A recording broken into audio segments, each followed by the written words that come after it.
Halo Sobat Mistar, Top 5 hadir menemani Anda dengan berita terhangat selama sepekan baik dari daerah hingga mancanegara. Ribuan siswa dan guru terkonfirmasi positif COVID-19 saat pembelajaran tatap muka atau PTM terbatas dilakukan.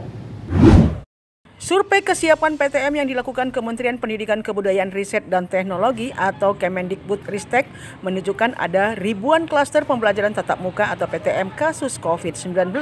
Dari ribuan tersebut, siswa SD paling banyak ditemukan. Direktur Jenderal Pendidikan Anak Usia Dini, Pendidikan Dasar dan Pendidikan Menengah Kemendikbudristek RI, Jumeri mengungkapkan kasus penularan virus corona pada pelaksanaan PTM terjadi sebesar 2,8%. Data Kemendikbudristek aplikasi survei sekolah yang diakses pada Rabu 22 September 2021 ini secara nasional, total responden sekolah 46.965. Dari jumlah tersebut ada klaster PTM sebanyak 1.302 dan tidak ada klaster pada PTM sebanyak 45.663. Hasil temuan klaster tersebut, para pendidik dan tenaga pendidik positif COVID-19 sebanyak 7.280 kasus. Pakar epidemiologi Universitas Griffith, Australia, Diki Budiman menanggapi kasus pada anak ini bisa semakin meningkat jumlahnya jika tidak segera dicari titik lengahnya. Kebanyakan kasus bisa terjadi karena lengahnya protokol kesehatan hingga kebiasaan buruk yang mungkin dilakukan oleh orang dewasa yang ada di sekitarnya. Diki menyarankan agar kegiatan PTM dihentikan sementara waktu untuk mencari sumber dari kasus penularan anak ini. Selain itu, para siswa dan guru harus dikarantina selama 2 minggu dan dilakukan 3T yang optimal. Meski klaster COVID-19 di sekolah sudah terlihat, namun Mendikbudristek Nadiem Makarim memastikan pembelajaran tatap muka tidak dihentikan. Menurutnya, protokol kesehatan yang harus diperketat. Jika timbul klaster, maka sekolah tersebut yang harus ditutup sementara. Budi Utari Siregar, mantan Sekda Pematang Siantar melaporkan Wali Kota Pematang Siantar, Hefriansah, ke Polda Sumatera Utara. Laporan ini terkait dugaan penyalahgunaan wewenang. Mantan Sekretaris Daerah Kota Pematang Siantar Budi Utari Siregar akhirnya melaporkan Wali Kota Pematang Siantar terkait dugaan penyalahgunaan wewenang terhadap Wali Kota Pematang Siantar Hefriansah. Pelaporan Budi Utari berkaitan dengan pencopotan Budi Utari sebagai Sekda Kota Pematang Siantar menyusul dengan keluarnya putusan Pengadilan Tata Usaha untuk mengaktifkan Budi Utari sebagai Sekda kembali, serta surat Gubernur Sumatera Utara yang memerintahkan Hefriansah untuk mengaktifkan Budi Utari sebagai Sekda. Namun sejumlah amar putusan dan perintah itu belum juga ditaati hingga kini. Kasubdit 2 Harda Tahbang, Ditreskrimum Polda Sumatera Utara AKBP Maringan Simanjuntak mengaku secepatnya pihaknya akan melakukan gelar perkara dalam laporan Budi Utari. Pemeriksaan Hefriansah sudah dilakukan pekan lalu di Polda Sumatera Utara, namun usai pemeriksaan Hefriansah tidak memberi komentar kepada wartawan. Menyusul kondisi PPKM level 3 diberlakukan di Kota Medan, sejumlah penyekatan mulai dibuka. Geliat ekonomi mulai kembali menyusul dibukanya sejumlah pusat perbelanjaan. Pemerintah pusat menetapkan Kota Medan, Sumatera Utara masuk wilayah pemberlakuan pembatasan kegiatan masyarakat atau PPKM level 3 yang sebelumnya level 4. Wali Kota Medan Bobi Nasution pun meminta masyarakat tidak euforia. Pemerintah Kota Medan masih akan tetap melakukan pengetatan di beberapa lini. Akses menuju pusat-pusat keramaian dan tempat wisata di luar kota masih akan dilakukan penyekatan. Sementara penyekatan di dalam kota pelan-pelan akan dikurangi. Kini sejumlah pusat perbelanjaan sudah dibuka, penyekatan sejumlah titik juga sudah dilonggarkan. Aktivitas masyarakat perlahan mulai berjalan, terlebih lagi setelah pembelajaran tatap muka terbatas mulai diberlakukan, bahkan bioskop sebagai tempat hiburan masyarakat juga diperbolehkan dengan sejumlah ketentuan. Geliat perdagangan termasuk pedagang kecil juga mulai tampak.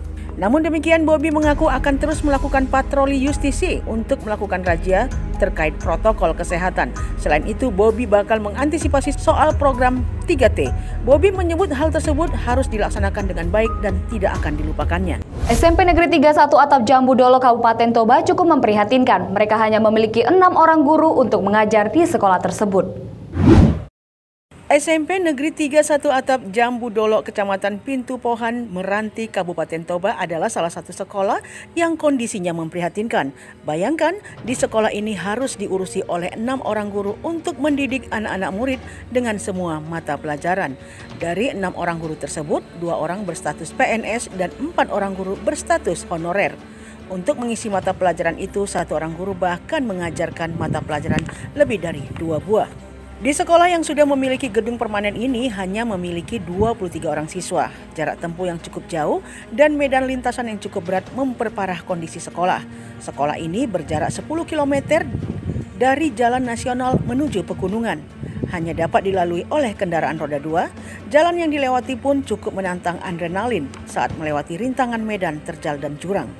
Tidak hanya itu, fasilitas di sekolah ini pun sangat miris dibandingkan dengan sekolah pada umumnya, terlebih lagi di daerah perkotaan. Jaringan internet yang sangat sulit mengakibatkan susahnya berkomunikasi dan menggunakan perangkat teknologi seperti komputer dalam mendukung pembelajaran. Yang paling berat, menurut Kepala Sekolah SMP Negeri 3 Lontung Sinaga, yang paling berat mereka rasakan adalah keterbatasan guru. Sebab ke-6 orang guru yang mengajar di SMP Negeri 3 Batu Atap Jambu Dolok ini tidak ada yang membidangi studi IPA, matematika dan bahasa Inggris, mengingat pembelajaran tersebut merupakan pembelajaran utama yang semestinya harus ada di tingkat pendidikan SMP.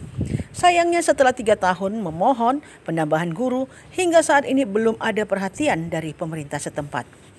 Kita beralih ke berita internasional. Gunung La Palma Spanyol meletus hingga menyemburkan lava setinggi ratusan meter. 5.000 orang warga terpaksa mengungsi. Gunung berapi La Palma di Kepulauan Canarik, Spanyol meletus. Lava setinggi ratusan meter dari letusan gunung berapi mengalir menghancurkan rumah-rumah. Gunung berapi itu juga telah memuntahkan antara 8.000 sampai 10.500 ton belerang dioksida yang juga mempengaruhi paru-paru setiap hari. Ribuan orang terpaksa dievakuasi untuk menghindari korban ledakan dan menghasilkan awan gas beracun. Para ahli dari Institut Vulkanologi Kepulauan Kanari memprediksi bahwa akibat letusan di Pulau La Palma dapat berlangsung hingga 84 hari atau berlangsung selama 3 bulan. Lembaga itu mengatakan telah melihat perhitungan panjang letusan sebelumnya di kepulauan itu. Seperti letusan terbaru, aktivitas vulkanik akan diikuti aliran lava deras dan aktivitas seismik yang berlangsung lama. Bahkan kemungkinan warga masih bisa menghadapi resiko gempa bumi, aliran lahar, gas beracun, abu vulkanik, dan hujan asam. Lembaga tersebut juga melaporkan terjadi peningkatan jumlah letusan kecil yang melemparkan batu dan abu tinggi ke udara dari gunung berapi La Palma. Pada minggu lalu, sungai lava yang kuat setinggi 6 meter telah menelan 185 bangunan, sebagian besar rumah di pedesaan. Aliran lahar sedang menuruni bukit menuju pantai pulau yang lebih padat penduduknya. Sekitar 1.000 orang dievakuasi di kemudian hari dari lingkungan Tedokui di garis pantai sehingga jumlah total orang yang dievakuasi menjadi sekitar 6.000 orang. Evakuasi segera telah membantu menghindari korban dari letusan meskipun kerusakan rumah, infrastruktur, lahan pertanian yang signifikan. Demikian Top 5 yang kami hadirkan pekan ini. Tetap jaga protokol kesehatan dan hindari kerumunan. Saya Vanessa Marpaung, sampai jumpa.